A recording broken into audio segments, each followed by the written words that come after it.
Bismillahirrahmanirrahim. Elhamdülillah ve salatu ve selamu ala Resulillah. Allah subhanahu ve ta'ala Hud suresinde ve la terkenu ilellezine zalemu fetemessekumun nar.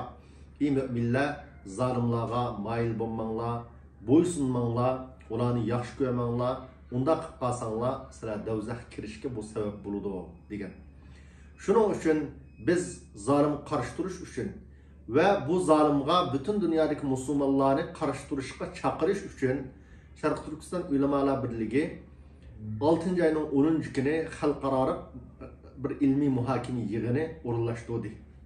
Bu yig'inga dunyoning har qaysi joylaridan tunilgan ahlilim, siyosatchi, da'vatchilar qatnashmoqchi.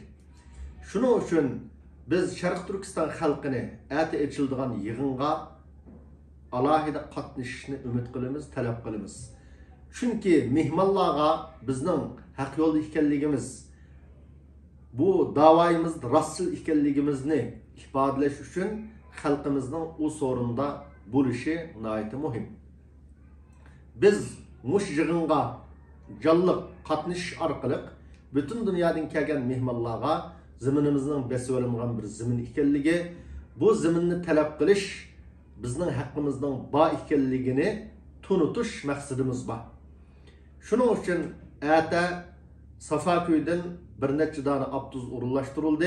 Saat 12'de abduz Zeytinburnu'na manudu. Şunun için halkımızdan imkaniyet bağlanınki katnışını talep kılımız.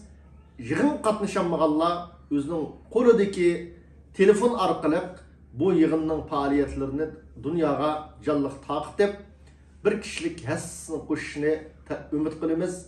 Allah subhanahu wa ta'ala bu yığınımızı mustaqillikninki, vatanimizning mustaqilligi uchun besilgan qadamlardan muhim bir qadam qilib bergisi, bütün musulmonlarninki bizning haqqimizni tunib, bizning keynimizda bu kurashda birga bo'lishga bu yig'inni bir vasila qilib bergisi. Assalomu alaykum va rahmatullohi va barakatuh.